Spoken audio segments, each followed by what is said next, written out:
Hey there everybody, what is going on? My name is Peezy and I want to welcome you to the channel. Today what I want to talk to you guys about in this Overwatch video is a little bit of balance changes that Blizzard have come out with. They've released patch notes for PC. If you logged in yesterday you probably had to download it and you noticed, but they didn't put any patch notes in the launcher there or anything, so you might not really know what is going on just yet. But hey, don't worry, that's what I'm here for, right? So the biggest things in this particular patch to talk about are the McCree and Widowmaker changes. So first things first, we'll talk about McCree and what they've changed about him. So they changed his primary weapon, the Peacekeeper, specifically his alternate fire, the Fan the Hammer, and what they've done is decrease the recovery time for reload from 0.75 seconds to 0.3 seconds. So what that means is after he fans the hammer, it's actually a shorter time span before he can recover from that animation and start to reload. Now with that, I know a lot of you guys are probably like, what? Because Fan the Hammer wasn't already too beastly to begin with. I wasn't already getting wrecked by McCree every time I come around a corner. I know. But the next thing they've done is decrease the bullet damage from 70 to 45. And this is very significant. And I've actually got some gameplay here that you can see. I can no longer stun bomb the tank, Roadhog in this instance particular, and just Fan the Hammer him to death. I take like less than half of his life with a single Fan the Hammer. And last thing from McCree, they put in some developer comments, which I'll just read verbatim. So they said, McCree was performing too well against all targets, making him feel like a must-pick in many situations. By reducing the damage of his alternate fire, McCree is now significantly weaker against tanks like Roadhog and Reinhardt, i.e. the gameplay in the background, but still maintains his lethality against smaller targets like Tracer and Genji. And I've also found that Mercy as well just gets absolutely melted. So it's nothing too big, it's nothing too game-breaking, but they have balanced him, they have made him a little bit less effective against tanks, and I think that's a good thing that they've done. Now the Widowmaker changes, to me, seem a little bit more subtle. I haven't really noticed it too much. I'm not a very good Widowmaker, so I tend to avoid it and let other people who are, better than me play Widowmaker. But I will say, playing against her, I was still getting wrecked, even up close, so, it's kind of a personal thing, I guess. But we'll go over the changes regardless. So again, what they've done is made some changes to her primary weapon, Widow's Kiss, and her alternate fire, the scope shot, obviously.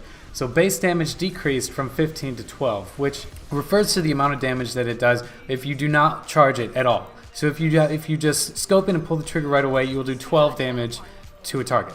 They have noted that the scope shot damage multiplier remains unchanged, and what that means is as you remain scoped in, the shot charges up, and it does more damage. So that's what that means. The multiplier for that remains unchanged. However, the initial base damage has been decreased to 12. Now what they've also done is actually increase the headshot damage multiplier from 2 times to 2.5. So her body shots aren't going to be as effective, especially if you don't charge the weapon up. But if you're a good shot and you can land those headshots, you're actually going to be more effective, which I think is good for a sniper, in my own personal opinion. Now another minor thing that they've done is kind of cut down a little bit on the quick scoping that was happening. It wasn't happening a lot in this game, but it says players must now wait for the unscoping animation to completely finish before scoping again. So again, once you stop scoping, you actually have to wait for the animation to finish before you can go ahead and scope in once again. Now last thing they've done for her is actually change her ultimate. So in Foresight, the ultimate cost is increased by 10. So this doesn't entirely fix the wall hacks thing, the issue that it presents, and I wish they would make her call out a little bit louder so it's more noticeable and you realize that, hey, I'm being watched through walls right now. But it does slow it down a little bit. It's not being used as frequent. So again, they put in a little bit of a developer comment, and I'll read that as well. In the right hands, a Widowmaker can often feel unstoppable, even when just landing body shots instead of critical headshots. The changes to her alternate fire weakened body shot damage while leaving her headshot damage unchanged. Additionally, we felt her ultimate ability, in Foresight, was coming up a little too frequently, especially considering its impact on the game. So at least they realize that the wall hacks have a huge impact on the game, and they've done a little bit to counter that by making it not come up as frequently as it was. Now personally, some changes I wish they would make are for her primary weapon, the primary fire, the auto rifle setting for her Widow's Kiss.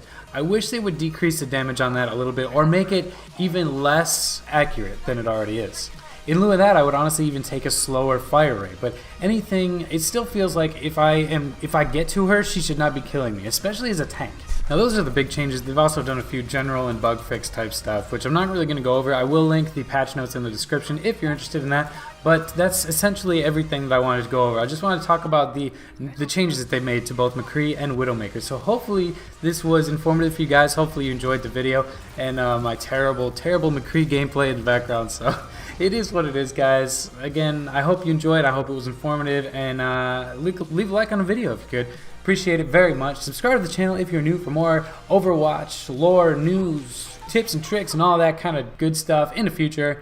And I'll catch you guys in the next video. Peace!